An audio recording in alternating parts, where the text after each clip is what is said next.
It's time again for Read Aloud. We are reading The Night of Dawn, Magic Tree House Book 2. We are on Chapter 7. When we left off, Jack and Annie had been in a dungeon and some guards were after them. And Jack and Annie were trying to get out of the dungeon. So let's see what's going to happen next. Chapter 7, A Secret Passage. Annie and Jack raced back up the winding stairs and down the long hallway. They hadn't gone far when they heard shouting behind them. Dogs barked in the distance. "They're coming," Annie cried. "In here," said Jack. He shoved open a door off the hallway and pulled Annie into a dark room. Jack pushed the door shut. Then Annie shined her flashlight around the room. There were rows of sacks and wooden barrels. I'd better look in the book," said Jack. "Give it to me." Annie gave him the flashlight and his backpack. He pulled out the book and started tearing through it. "Shh," said Annie. "Someone's coming." Jack and Annie jumped behind the door as it creaked open. Jack held his breath.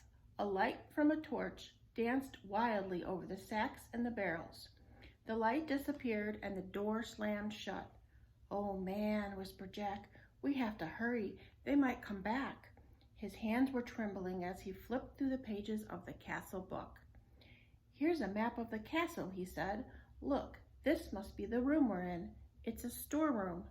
Jack studied the room in the book. There were sacks of flour and barrels of wine. "Who cares? We have to go," said Annie. "Before they come back." "No, look," said Jack. He pointed to the map. "Here's a trap door." He read aloud. "This door leads from the storeroom through a secret passage to a precipice over the moat." "What's a precipice?" said Annie.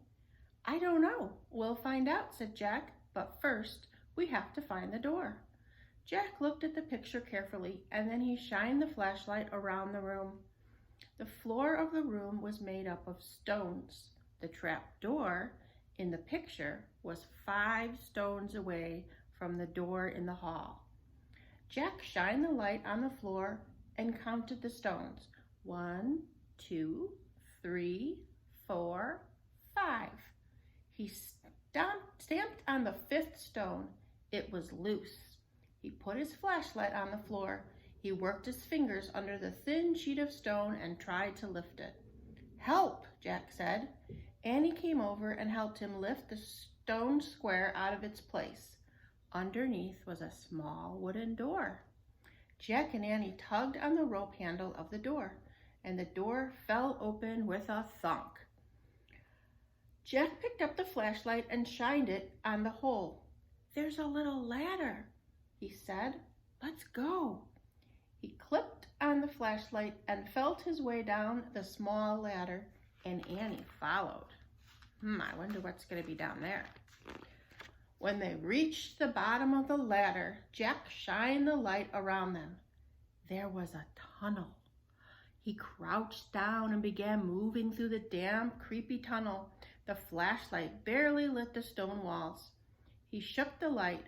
Were the batteries running down? "I think our light's dying," he said to Annie. "Hurry," she called from behind. Jack went faster. His back hurt from crouching. The light got dimmer and dimmer. He was desperate to get out of the castle before the batteries died completely.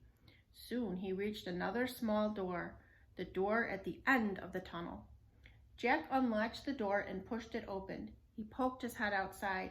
He couldn't see anything in the misty darkness. The air felt good, cool and fresh. He took a deep breath. "Where are we?" whispered Annie behind him. "What do you see?" "Nothing, but I think we've come to the outside of the castle," said Jack. "I'll find out." Jack put the flashlight in his pack, and he put the pack on his back. He stuck his hand out the door. He couldn't feel the ground, just air. "I'm going to have to go feet first," he said. Jack turned around in the small tunnel. He lay down on his stomach. He stuck one leg out the door, then the other. Jack inched down bit by bit until he was hanging out the door, clinging to the ledge. "This must be the precept," he called to Annie. "Pull me up." Annie reached for Jack's hand. "I can't hold you," she said. Jack felt his fingers slipping. Then down he fell, down through the darkness. Splash. See, there he is falling. Chapter 8, The Night. Water filled Jack's nose and covered his head. His glasses fell off. He grabbed them just in time. He coughed and flailed his arms. "Jack!" Annie was calling from above. "I'm in the moat," said Jack, gasping for air. He tried to tread the water and put his glasses back on. With his backpack and shoes and heavy clothes, he could hardly stay afloat. Splash! "Hi, I'm here," Annie sputtered. Jack could hear her nearby, but he couldn't see her. "Which way is land?" Annie asked. "I don't know. Just swim." Jack dog-paddled through the cold black water. He heard Annie swimming too. At first, it seemed as if swimming in front of him, but then he heard a splash behind. "Annie," he called. "What?" Her voice came from the front, not behind. Annie, splash. Behind. Jack's heart almost stopped.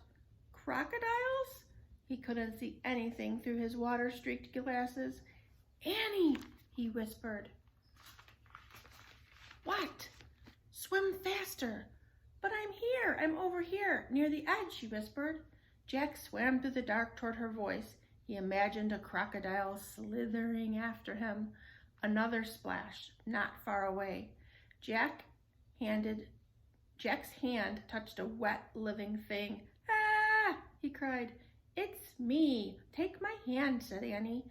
Jack grabbed her hand. She pulled him to the edge of the moat. They crawled over an embankment onto the wet grass. Safe. Another splash came from the moat waters. "Oh man," Jack said. He was shivering all over. His teeth were chattering. He shook the water off his glasses and put them back on. It was so misty, he couldn't see the castle. He couldn't even see the moat, much less a crocodile. We made it," said Annie. Her teeth were chattering too. "I know," said Jack. "But where are we?" He peered at the foggy darkness. Where was the drawbridge? The windmill? The hawk house? The grove of trees? The tree house? Everything had been swallowed up by the thick, soupy darkness. Jack reached into his wet backpack and pulled out the flashlight. He pushed on the switch. No more light. They were trapped, not in a dungeon, but in the still, cold darkness. Neigh! A horse's whinny. Just then the clouds parted. A full moon was shining in the sky. A pool of light spread through the mist. Then Jack and Annie saw him just a few feet away. The knight. He sat on a black horse. His armor shone in the moonlight. A visor hid his face, but he seemed to be staring straight at Jack and Annie. And there's the knight. And that's the end of our chapter. So let's start thinking about what we think is going to happen with this knight. Do you think he's a good knight that might help them? Or do you think he might be a bad knight that might put them back in the dungeon or try to hurt them? So try to make your own prediction, and then the next time we will find out in chapter 9, Under the Moon. Until then, bye-bye.